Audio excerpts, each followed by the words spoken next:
menyampaikan kebenaran firman Tuhan. Mari kita akan lihat prinsip of ministry for leader. Prinsip pelayanan untuk para pemimpin. Prinsip pelayanan apabila kita masuk di dalam sebuah pelayanan, kita harus ngerti ini. Mau jadi seorang pemimpin, kita harus ngerti ini. Biasanya jadi seorang pemimpin tidak langsung jadi pemimpin. Oke? Ya, setuju ya? Kita mulai seperti Tuhan berkata bahwa saya datang bukan untuk dilayani, tetapi saya melayani walaupun dia adalah pemimpin agung. Tetapi prinsip ini yang harus kita terapkan di dalam setiap pelayanan kita. Gereja hari ini menemukan kembali prinsip-prinsip ya. Harusnya gereja menemukan kembali prinsip-prinsip ini. Karena kita tahu sekarang ada banyak hal yang terjadi. Bahkan di dalam gereja pun ini terjadi. Maka saya mengajak Bapak Ibu Saudara, kita yang masuk di dalam pelayanan, kita yang menjadi pemimpin, kita yang dipersiapkan menjadi seorang pemimpin di sebuah pelayanan, kita harus mengerti prinsip-prinsip ini. Bagaimana gereja dan pelayanan itu sepanjang masa harusnya mengambil prinsip ini dalam kebenarannya. Prinsip yang menjadi kunci dari pelayanan kita dan kepemimpinan kita dalam tubuh Kristus. Di dalam pelayanan kita harus dibangun di atas batu karang yang teguh. Amin. Yaitu apa? Yesus Kristus. Batu karang yang teguh. Kenapa? Karena kalau kita melihat seseorang, kita lihat sekeliling kita, orang-orang yang tadinya mungkin jadi panutan kita, orang-orang yang jadi pemimpin kita, kadang-kadang kita kecewa juga ternyata.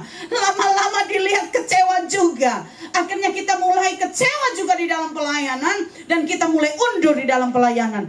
Tapi pada hari ini, pagi hari ini saya mau sampaikan kepada kita, mari kita dirikan prinsip pelayanan yang teguh ini di dasar batu karang yang teguh, yaitu Yesus Kristus Tuhan dan Juru Selamat. Ada satu metode yang disampaikan. Metode dalam pelayanan dapat berubah, tetapi prinsip pelayanan tidak berubah. Di berbagai gereja itu metode-metode pelayanan, cara-cara, rencana-rencana itu berbeda. Saya percaya di sini pun berbeda. Kenapa? Karena kita punya skup lingkungannya juga beda. Ya, yang di mall ya, yang punya gereja yang besar gitu ya, itu punya cara-cara tersendiri, metode-metode tersendiri. Tapi prinsip pelayanan tetap sama.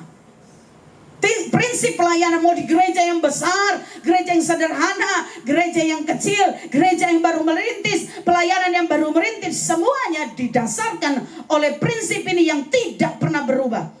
Sebab itu hidup dalam prinsip pelayanan yang benar memberi kita perspektif rohani untuk melihat cobaan dan tantangan dari sudut pandang Tuhan. Karena kalau kita melihat dari sudut pandang Tuhan, Alkitab berkata bahwa segala sesuatu yang terjadi mendatangkan apa? Kebaikan. Tidak ada yang salah. Semua mendatangkan kebaikan bagi kita. Maka prinsip pelayanan yang saya akan sampaikan, prinsip pelayanan yang benar harus bergantung pada firman Allah dan doa. Katakan amin. Firman Allah dan doa. Kisah 6 ayat 8 itu jelas dikatakan memang harus kita banyak-banyak berdoa. Kita harus banyak-banyak dengar firman Tuhan, baca firman Tuhan. Karena setiap orang yang mau melayani Tuhan, ini prinsip utamanya. Firman Tuhan memberikan kita kekuatan yang semakin kokoh. Bahkan di begitu banyak tantangan di dalam pelayanan, ketika kita berlutut dan berdoa, kita berkata, Tuhan, kalau melihat situasi begitu susah, Tuhan, melihat kiri dan kanan begitu menyedihkan, tetapi ketika Engkau memanggilku menjadi seorang hamba Tuhan, menjadi seorang pemimpin, hari ini aku mengangkat tangan dan berdoa. Tuhan menolong setiap kita. Kenapa? Karena Dia punya roh atas setiap kita, untuk kita semakin kuat di dalam Tuhan. Jadi saya mau berkata kepada Bapak, Ibu, Saudara yang dikasihi dalam nama Tuhan Yesus Kristus, kita perlu metode yang namanya pemimpin perlu menemukan cara untuk menyukai firman Tuhan dan berdoa. Banyak kali kita tidak menemukan cara. Beberapa survei di Amerika disampaikan begitu banyak hamba-hamba Tuhan yang begitu jatuh di dalam dosa. Kenapa? Ada banyak sekali yang dilupakan, yaitu berdoa dan firman Tuhan.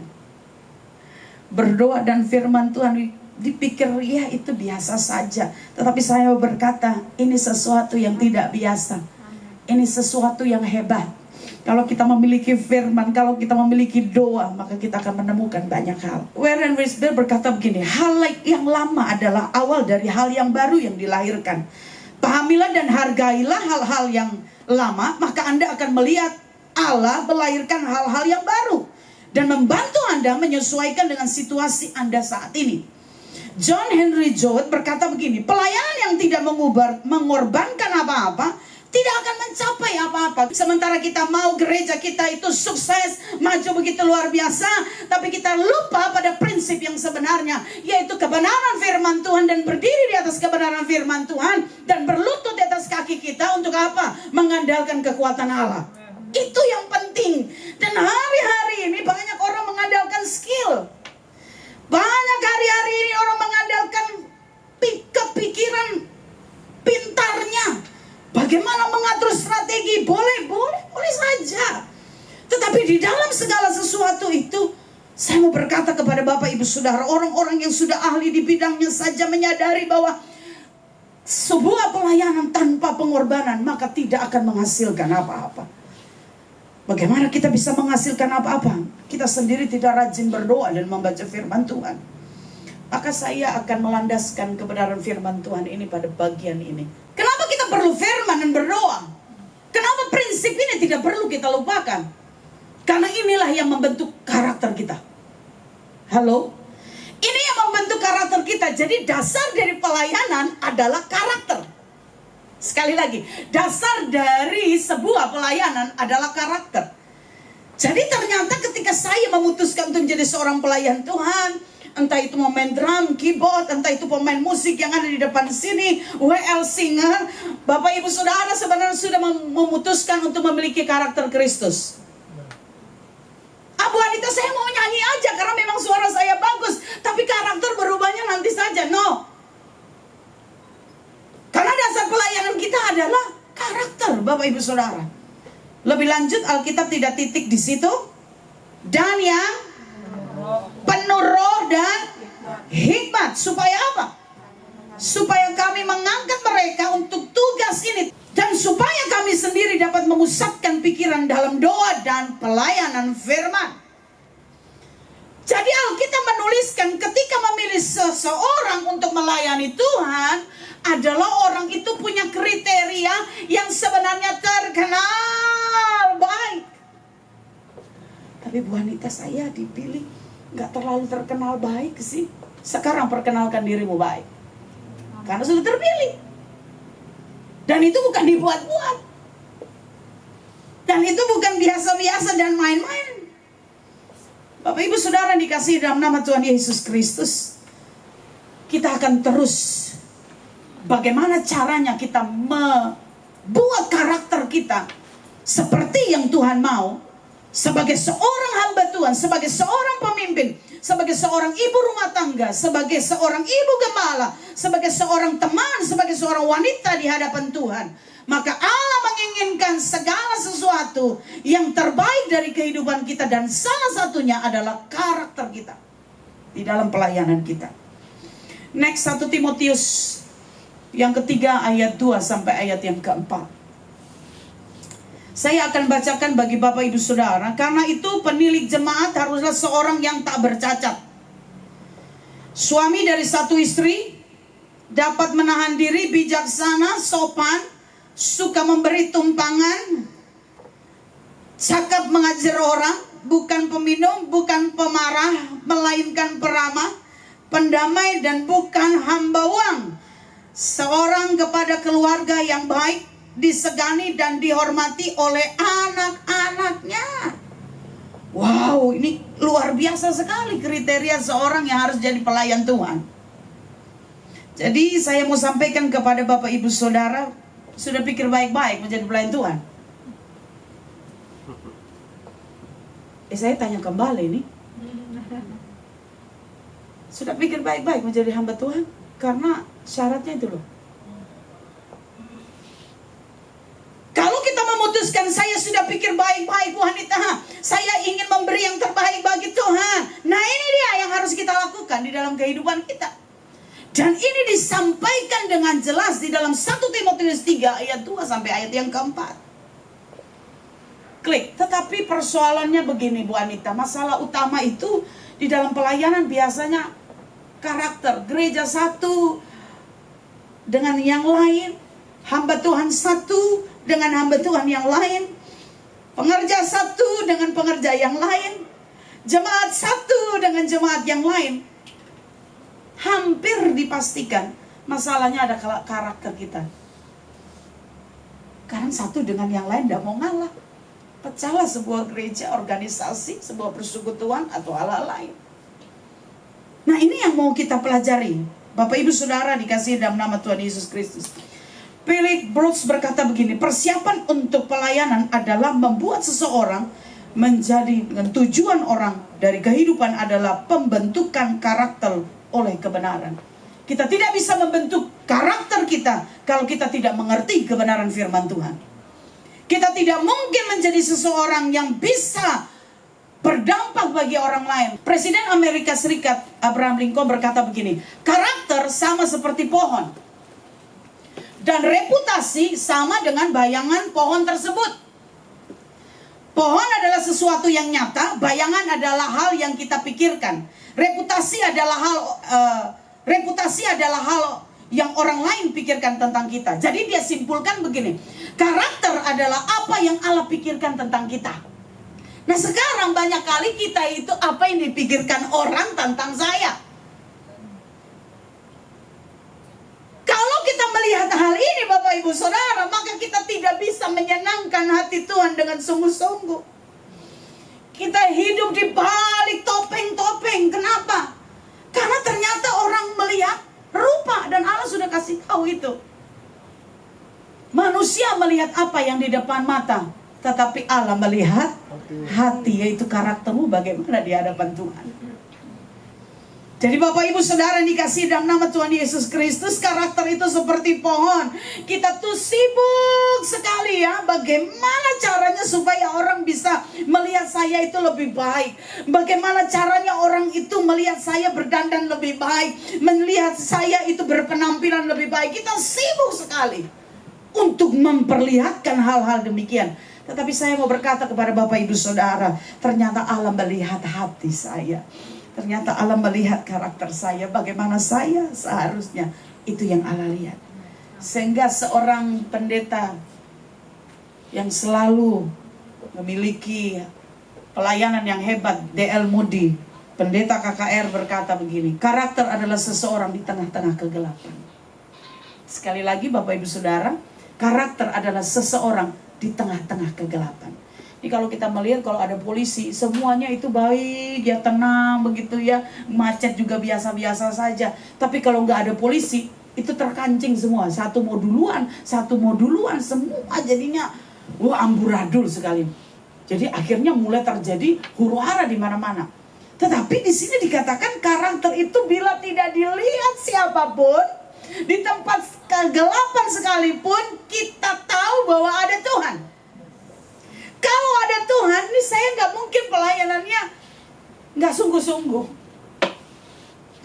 Kalau ada Tuhan dekat dengan saya nggak mungkin buka YouTube porno. Kalau saya tahu Tuhan ada dekat dengan saya, maka saya mulut ini nggak mungkin berbohong. Kalau ada Tuhan dekat saya, nggak mungkin saya itu marah begitu meluap-luap. Karena saya mengerti ada Tuhan yang menilai.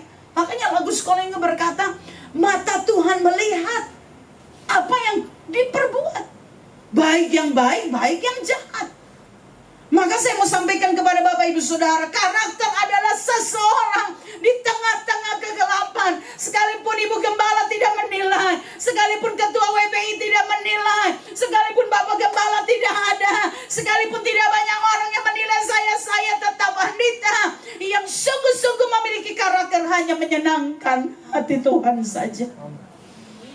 Tidak ada yang lain, hanya menyenangkan hati Tuhan. Dan itu yang harus dimiliki seorang pelayan Tuhan. Seorang ahli keuangan yang bernama J.P. Morgan berkata begini, karakter adalah jaminan terbaik yang dapat diberikan oleh seseorang. Karakter adalah jaminan terbaik yang dapat diberikan oleh seseorang. Jadi jaminan kita sebagai orang Kristen itu apa? Karakter, Pak. Kita jadi seorang yang dipilih hari ini untuk melayani Tuhan karena Alkitab berkata kita terkenal baik. Firman Tuhan sampaikan dan seharusnya begitu. Ada seorang hamba Tuhan berkata bahwa ketika kita kehilangan uang, sebenarnya kita nggak kehilangan apa-apa. Tapi kalau ibu-ibu kehilangan duit, wah bahaya itu. Bahaya itu, semua digeledah. Kalau kita kehilangan uang, sebenarnya kita tidak kehilangan apa-apa. Kita sehat, cari, kita dapat lagi. Tapi pada waktu kita kehilangan kesehatan, separuh dari kehidupan kita hilang, Pak. Yang tadinya bisa naik tangga cepat, karena sudah tidak sehat lagi, naik tangganya pun ngos-ngosan, berdiri pelan-pelan gitu. Separuh yang harusnya lebih cepat tidak bisa dengan cepat. Karena kita terbatas kalau kita sudah kehilangan kesehatan. Terbatas segala sesuatu. Tetapi kalau kita kehilangan karakter, Billy Graham berkata, engkau kehilangan segala-galanya. Siapa yang bisa mempercayai saya? Siapa yang bisa mempercayai pelayanan? Bahkan Tuhan pun akan mempercayakan kepada orang yang dapat dipercaya. Makanya bagaimana kita harus mempertahankan karakter menjadi anak-anak Tuhan. Supaya apa? Kita dipertahankan oleh Tuhan, Bapak Ibu Saudara. Supaya apa? Kita dipertahankan Ibu Gembala. Supaya kita dipertahankan oleh Ketua WBI. Jangan sampai dia mau keluar, dia mau datang, dia nggak mau datang, terserah. Kasihan sekali. Artinya memang kita tidak dipertahankan. Saya Ibu Gembala, jadi saya punya pekerja itu banyak, Bapak Ibu. Dan mereka itu dari berbagai daerah, bahkan dari seluruh Indonesia, sering bergantian. Ada satu kali satu orang yang orang Jawa ya, orang Jawa, baik sekali, ya, wah luar biasa sekali. Satu ketika dia akan menikah, dia masuk ke kamar saya, dia ketuk pintu kamar saya. Ya, silakan masuk. Saya Bu, oke masuk. Dia langsung masuk, dia duduk di bawah, Bapak Ibu Saudara. Saya bilang, jangan, kamu duduk di atas. Enggak, saya mau duduk di sini aja. Dia ngomong, saya bilang, Bu, Bapak Ibu, terima kasih. Seandainya saya tidak menikah, saya mau hidup sama Bapak Ibu saja. Saya nggak mau kemana-mana, saya mau sama Bapak Ibu saja. Tetapi karena mau menikah, jadi saya harus pergi. Dia dari anak-anak saya masih kecil, dia pengerja saya, kami sekolahkan, kuliahkan dia. Sampai dia selesai, sekarang diambil sama gembala sidang yang ada di Riau. Jadi kami pun bersuka cita sebenarnya. Tetapi ketika dia tegur itu ya, dia nangis, dia peluk kami, dia nangis, kami doakan, kami tumbang tangan dia. Dan kami bersuka cita atas dia. Tetapi saya sebenarnya dalam hati tidak terima. Baik sekali anak itu. Waduh, bertanggung jawab dan luar biasa. Anak-anak saya dididik, belajar dengan dia sampai tidur karena mereka masih kecil-kecil sampai dia nemenin. Jadi setelah dia, saya tidak keluar tetes air mata juga enggak. Tapi setelah dia keluar, tutup pintu, saya peluk suami saya. Papi, saya peluk, saya nangis aja. Kan Ibu Gembala jaim di depan saya. Jadi enggak usah kasih lihat sedih, padahal sedihnya minta ampun. Kenapa? Saya ingin pertahankan. Orang-orang seperti ini yang membekas di hati kami. Orang-orang seperti ini yang layak dipertahankan. Sebaliknya ada pengerja yang ikut doa bangun pagi, ya ulujubillah min jalik, malas dia minta ampun. Jadi ketika dia selesai, Bu saya mau pergi, dalam hati terima kasih Tuhan Yesus. Haleluya. Seperti itu luapan-luapan kadang-kadang. Kenapa? Orang yang layak dipertahankan, kita pertahankan, Pak. Dan salah satunya kenapa kita bisa pertahankan, karakter. Kalau dia punya karakter yang baik, nurut, dia manut, dia yes melakukan apa-apapun dalam kehidupan, dan ia tahu itu menyenangkan hati Tuhan, maka Tuhan berkata, di mana aku berada, di situ engkau berada. Kenapa? Aku pertahankan engkau. Nah ini yang dikatakan karakter adalah sesuatu di tengah kegelapan. seseorang di tengah kegelapan. Alkitab berkata dalam 1 Samuel 12 ayat 3 sampai ke 4. Di sini aku berdiri, berikanlah kesaksian menentang aku di hadapan Tuhan dan di hadapan orang yang diurapinya. Lembu siapa yang telah ku ambil? Keledai siapa yang telah ku ambil? Siapakah yang telah ku peras? Siapakah yang telah kuperlakukan dengan kekerasan? Dan dari tangan siapakah telah kuterima sogok sehingga aku harus tutup mata? Aku akan mengembalikannya kepadamu. Jawab mereka, apa jawab jemaat ketika ditanyain Samuel? Engkau tidak memeras kami dan engkau tidak memperlakukan kami dengan kekerasan dan engkau tidak menerima apa-apa dari tangan siapapun. Lihat, kesaksian itu bukan dari mulut kita sendiri, tapi orang-orang di sekeliling kita merasakan betapa hebatnya yang namanya Ibu Anita, yang namanya Ibu Linda, yang namanya Ibu Neti. Kenapa? Karena mereka sendiri merasakan. Klik Pak. Kita akan lihat beberapa hal. Membangun karakter adalah proses yang sulit, melibatkan seluruh pengalaman hidup. Ya. Kita sekarang terus berproses, Bapak Ibu Saudara, ya, untuk memiliki karakter yang lebih dewasa. Karena yang karakter yang sehat dan kudus dibentuk melalui Alkitab menjadi bagian dalam diri kita dan mentaati apa yang dikatakan oleh firman Allah. Makanya tadi saya bilang prinsip jangan lupa firman Tuhan dan berdoa. Itu yang membuat kita semakin baik di dalam karakter kita. Nah, karakter berasal dari disiplin. Karakter berasal dari disiplin dan pengabdian, keberanian dan komitmen dari berbagai peristiwa yang kita alami. Jadi dalam kehidupan kita yang kita alami ini teruji karakter kita. Setelah kita menjadi seorang hamba Tuhan, maka kita bukan hanya dilihat tapi diteropong. Suka atau tidak suka pasti diteropong. Saya sebagai seorang istri hamba Tuhan tetap diteropong. Kalau bisa yang nggak kelihatan pun kelihatan pakai lup. Pakai kaca pembesar, pakai keker begitu yang jaraknya jauh itu, zoomnya itu bisa jauh, wah langsung viral. Jadi artinya memang dalam kehidupan kita ini tidak bisa main-main. Kita memang harus mempersiapkan diri menjadi seorang hamba Tuhan yang betul-betul diperhitungkan. Ya, George Morris berkata, hati-hati dengan hal yang telah menjadi kebiasaan dengan sesuatu yang berada di luar. Hal-hal kudus. Misalnya kita menyampaikan renungan, tetapi hati kita tidak berkobar-kobar dengan pesan Allah, maka perlu hati-hati. Kalau kita menyampaikan firman Allah, ya asal sampaikan saja. Ya kita renungan asal hati-hati. Hati-hati. Seperti bangunan, karakter itu dibangun sedikit demi sedikit, setahap demi setahap, dengan kesabaran dan pergumulan batin sampai berusaha mengikuti rencana Allah. Jadi kalau kita memperhatikan ini Bapak Ibu Saudara, kehancuran karakter adalah pekerjaan dari dalam. Jadi jangan bilang ini gara-gara Bu Neti nih saya begini. Itu pilihan kita. Ini gara-gara Bu Uli saya begini nih. Ini gara-gara papa saya, ini gara-gara mama saya, ini gara-gara gembala sidang saya nih. Karakter kita bisa berubah itu karena proses dari dalam. Kita mulai apa? Faktornya. Mulai dari apa? Kita tidak menjaga hati kita dengan baik-baik. Karena Alkitab berkata bahwa jagalah hatimu dengan segala kewaspadaan, karena dari situlah terpancar kehidupan. Maka jaga hati kita. Tuhan tidak suruh jaga duit di dalam dompet. Bu Yuli, ada berapa di situ? Tuhan tidak suruh jaga itu yang paling berharga. Enggak. Tuhan tidak suruh jaga harta kekayaan kita. Tetapi yang Tuhan mau, jagalah hatimu. Karena dari hatimu terpancar kehidupan. Dari hatimu itu muncul karaktermu. Dari hatimu muncul dalam pikiran. Di dalam pikiran muncul dalam perkataan. Dalam perkataan muncul dalam perbuatan. Dan perbuatan itu kita lakukan tiap-tiap hari. Dan membuat itu kebiasaan. Dan kebiasaan itu menjadi karakter. Dan karakter itu menentukan masa depan.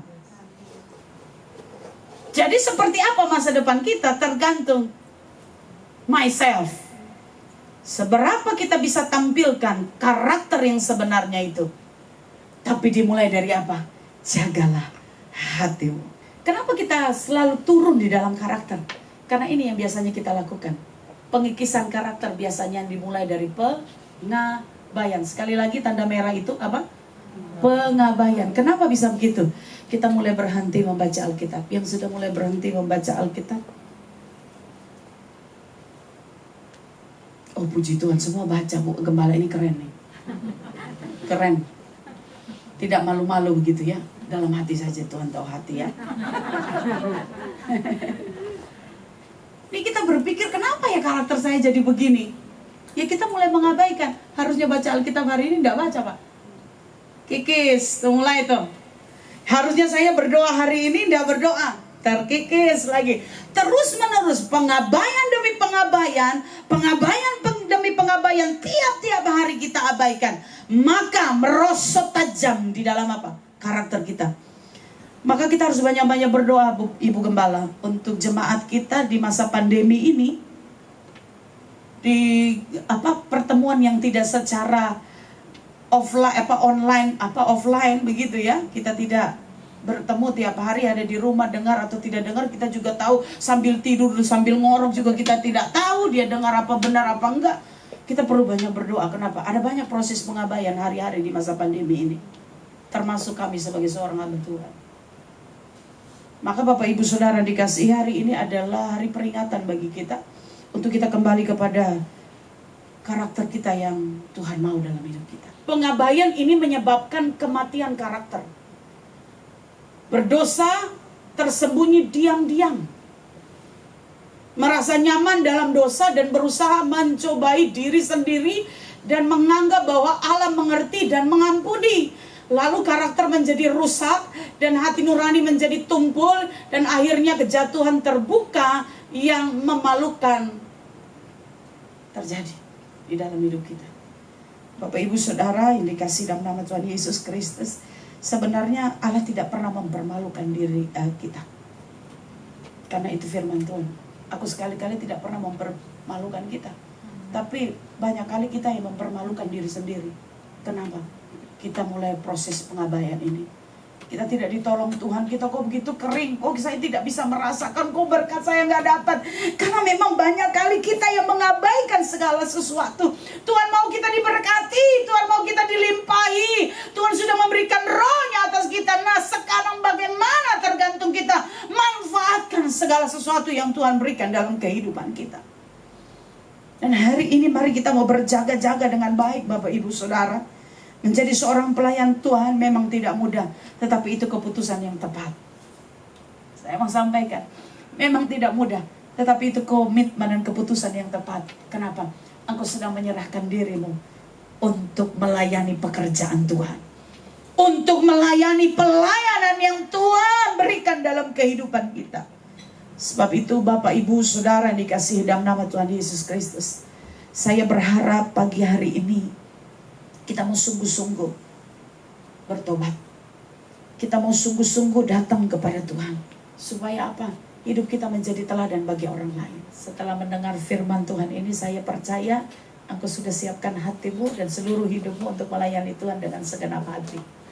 Kalau tidak bisa melayani Tuhan dengan segenap hati, kita akan susah hati. Ya, mari Bapak Ibu Saudara, biarlah kebenaran firman Tuhan yang saya sampaikan pada hari ini bisa menjadi berkat bagi kita. Kenapa? Yang harus memiliki karakter. Tapi bagi setiap kita yang hari ini memiliki telinga dan mendengar, itu yang harus kita tangkap pada pagi hari ini untuk kita menjadi sama seperti yang Tuhan mau. Prinsip ini tidak boleh dilupakan. Baca firman Tuhan, berdoa. Dan dasar dari pelayanan kita tidak boleh kita lupakan, yaitu apa? Karakter kita. Karena karakter adalah seseorang di tengah-tengah kegelapan dunia ini. Maka jadilah terang supaya setiap orang datang dan melihat. Lihat, Tuhan selalu berkata bahwa terang itu taruh di atas, tidak pernah di bawah kolong. Kenapa? Kalau dia taruh di atas, dilihat semua orang. Tuhan sekarang tempatkan kita. Halo? Tuhan sekarang tempatkan kita di tempat yang luar biasa. Maka jadikan tempat itu untuk menerangi banyak orang. Supaya setiap orang melihat terang itu, dituntun oleh kebenaran itu, dituntun oleh terang itu, dan mereka datang kepada Tuhan dan semakin sungguh-sungguh di hadapan Tuhan. Maka jadilah pelayan Tuhan yang memiliki karakter ilahi. Mari kita tundukkan kepala.